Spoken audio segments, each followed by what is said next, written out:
মধ্যপ্রাচ্যে তীব্র উত্তেজনার অবসান ঘটিয়ে ১৪ দিনের যুদ্ধবিরতি চুক্তিতে সম্মত হয়েছে ইরান ও যুক্তরাষ্ট্র। তবে ৪০ দিন ধরে চলা এই যুদ্ধে অস্থির হয়ে পড়েছে পুরো বিশ্ব। এর মধ্যে বিশ্ব অর্থনীতিতে পেট্রো ডলার নীতি বন্ধ করতে নতুন কৌশল হাতে নিয়েছে ইরান ও চীন। হরমুজ প্রণালীর নিয়ন্ত্রণকে হাতিয়ার করে এবার ডলার বিকল্প মুদ্রা আনতে চাইছে তেহরান বেইজিং। তবে কি মুখ থুবড়ে পড়তে যাচ্ছে মার্কিন ডলার?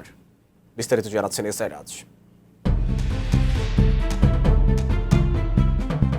পাকিস্তানের মধ্যস্থতায় ইরান ও যুক্তরাষ্ট্রের মধ্যে ২ সপ্তাহের যুদ্ধবিরতি কার্যকর হলেও মধ্যপ্রাচ্য জুড়ে কমেনি উত্তেজনা। হামলা পাল্টা হামলা অব্যাহত রয়েছে। তাই যুদ্ধবিরতি শেষ পর্যন্ত টিকবে কিনা তা নিয়ে বিনিয়োগকারীদের মধ্যে চরম উদ্বেগ দেখা দিয়েছে। এমন অবস্থায় বিশ্ব অর্থনীতিতে মার্কিন ডলারের একচেটিয়া আধিপত্য রুখতে এবার নতুন কৌশল গ্রহণ করেছে উদীয়মান চতুর্থ শক্তি ইরান ও চীন। হরমুজ প্রণালী ঘিরে দেশ দুটি এখন আন্তর্জাতিক বাণিজ্যে ডলারের বিকল্প হিসেবে চীনা মুদ্রা ইউয়ানের ব্যবহার জোরদার করতে যাচ্ছে। নতুন বাংলাদেশ গড়তে এলো জুলফিকার স্টিল। জুলফিকার স্টিল। বিশ্লেষকদের মতে এই কৌশল বিশ্ব অর্থনীতিতে দীর্ঘদিনের মার্কিন আর্থিক দাপট কমানোর একটি সুদূর প্রসারী পদক্ষেপ। বিশ্বের মোট জ্বালানি ও তরলীকৃত প্রাকৃতিক গ্যাসের প্রায় ১/৫ হরমুজ প্রণালী দিয়ে প্রবাহিত হয়। বর্তমান প্রেক্ষাপটে এই গুরুত্বপূর্ণ রুটে ইরান কার্যত টোল বুথ ব্যবস্থা চালু করে কিছু বাণিজ্যিক জাহাজের কাছ থেকে চীনা মুদ্রা ইউয়ানে টোল আদায় করছে বলে একাধিক প্রতিবেদনে জানা গেছে। শিপিং সূত্র জানিয়েছে মার্চ মাসের শেষ পর্যন্ত অন্তত ২টি জাহাজে ইউয়ানে এই ফি পরিশোধ করেছে। চীনের বাণিজ্য মন্ত্রণালয়ও পরোক্ষভাবে এই তথ্য স্বীকার করেছে।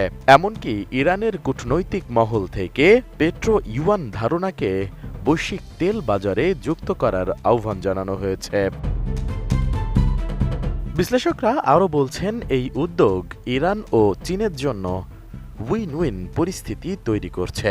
একদিকে ডলার ভিত্তিক আর্থিক ব্যবস্থার বাইরে গিয়ে তারা মার্কিন নিষেধাজ্ঞা এড়িয়ে চলতে পারছে, অন্যদিকে পারস্পরিক বাণিজ্যে খরচ কমানো ও সহজীকরণ সম্ভব হচ্ছে।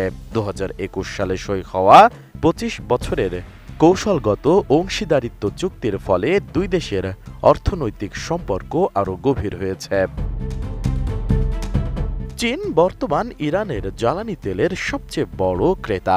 প্রায় ৮০% তেলই তারা কিনে থাকে, অনেক ক্ষেত্রে ইউয়ানে লেনদেনের মাধ্যমে।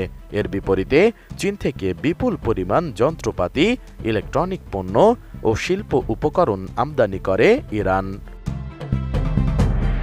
তবে ইউয়ান এখনও ডলারের শক্তিশালী প্রতিদ্বন্দ্বী হয়ে ওঠেনি।